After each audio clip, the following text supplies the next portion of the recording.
Hi traders, நான் SK from moron trade. இன்னைக்கு நம்ம பார்க்க போறோம் கோல்டோட அனலைசிஸ் வீடியோ. நேற்று அனலைசிஸ் வீடியோ நம்ம சொல்லியிருந்தோம் கோல்டு வந்து லோவர் ஐ ஃபார்மேஷன் கீழே விழுந்துட்டு இருக்குன்னு சொல்லி. இன்கேஸ் நம்ம வந்து 4980க்கு மேலே பிரேக் ஆஃப் ஸ்ட்ரக்சர் கன்ஃபர்மேஷன் கொடுத்தா மார்க்கெட் ட்ரெண்ட் வந்து டவுன் ட்ரெண்ட்லேருந்து அப் ட்ரெண்ட் மாறும்னு சொல்லியிருந்தோம். பட் நேற்று பார்த்தீங்கன்னா 4980 வரைக்கும் ப்ரைஸ் போகவே இல்லை.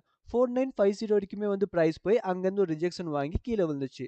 மீனிங் லோவர் ஹை ஒன்று கிரியேட் பண்ணி அங்கேருந்து ரிஜெக்ஷன் வாங்கி புதுசா ஒரு லோவர் லோ கிரியேட் பண்ணிடுச்சு. ஓகே, பட் நம்ம மார்க் பண்ணி வச்சிருக்க மேஜர் சப்போர்ட் லெவல் 4860 கிட்ட மார்க் பண்ணியிருந்தோம். அந்த லெவல்ல இருந்து ரிவர்சல் ஆகி இப்போ திரும்ப வந்து ப்ரீவியஸா கிரியேட் பண்ண லோவர் ஹையை டெஸ்ட் பண்றதுக்கு போயிட்டு இருக்கு. 4944ல டெஸ்டிங் நடந்துட்டு இருக்கு. இன்கேஸ் 4944 ஒரு ப்ராப்பரா ஒரு பிரேக் அவுட் பண்ணி ஒரு ரீடெஸ்ட் கன்ஃபர்மேஷன் கொடுத்தா இங்கேருந்து நம்ம வந்து 4998 ஆர் 5000 வரைக்கும் நம்ம வந்து ஒரு பை செட்டப் பிளான் பண்ண முடியும். பட் கன்ஃபர்மேஷன் கிடைச்சாதான் மார்க்கெட் டவுன் ட்ரெண்ட்லேருந்து அப் ட்ரெண்டாக கன்வெர்ட் ஆகும். அதுக்கு முன்னாடி வந்து நம்ம வந்து ரிஸ்க் இருக்கக்கூடாது.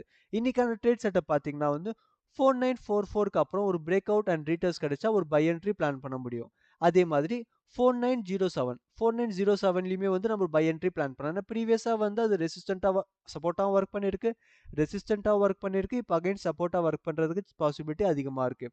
And then another buy setup நம்ம வந்து 4861ல சொல்லலாம். இந்த 3 பை செட்டப் இன்னைக்காக நம்ம பிளான் பண்ணலாம். இன்கேஸ் 4944ல ஒரு ரிஜெக்ஷன் வந்தால் ஒரு சேட் பேட்டர்ன் செல்லுக்கான chart pattern or candlestick confirmation கொடுத்தா நம்ம வந்து அங்கேருந்து செல் என்ட்ரியோ பிளான் பண்ணிக்கலாம். அதே மாதிரி 4970 அண்ட் 4998 இங்கேருந்து நம்ம வந்து செல் என்ட்ரி பிளான் பண்ண முடியும். மார்க்கெட் ஸ்ட்ரக்சர் வந்து பிரேக் ஆஃப் ஸ்ட்ரக்சருக்காக தான் நான் இன்னைக்கு வெயிட் பண்ணிருக்கேன். In case break of structure confirmation ஆச்சுன்னா என்னோட வியூ வந்து ஒரு ஷார்ட் டைம் புல்லிஷ் வியூவாக கன்வெர்ட் ஆகிடும். நான் வந்து பை செட்டப் தான் வந்து பிளான் பண்ணுவேன். நேற்று பார்த்தீங்கன்னா வந்து எங்களோட சிக்னல் சேனலில் வந்து 5 செட்டப் கொடுத்துருந்தோம். 5ல் வந்து ஒரு செட்டப் எஸ்எல் ஹிட் ஆச்சு, 4 செட்டப் ஃபுல் டிபியும் ஹிட் ஆச்சு. எங்களோட வாட்ஸ்அப் சேனலில் நீங்கள் ஜாயின் பண்ண நினச்சிங்கன்னா free of cost signal channel கொடுத்துருக்க இமெயில் ஐடி அண்ட் வாட்ஸ்அப் நம்பரை கான்டாக்ட் பண்ணுங்கள், நான் உங்களை ஆட் பண்ணிடுவேன். இதே மாதிரி டெய்லி பேசிஸில் அனலைசிஸ் வீடியோ பார்க்கணும்னு நினச்சிங்கன்னா கீழே கொடுத்துருக்கிற இமெயில் ஐடி அண்ட் வாட்ஸ்அப் நம்பரை கான்டாக்ட் பண்ணுங்கள் அண்ட் இந்த சேனலை சப்ஸ்கிரைப் பண்ணிக்கோங்க. இந்த வீடியோ லைக் அண்ட் ஷேர் பண்ணிக்கோங்க. தேங்க்யூ எவ்ரிவன் ஃபார் வாட்சிங் த டுடே அனலைசிஸ் வீடியோ.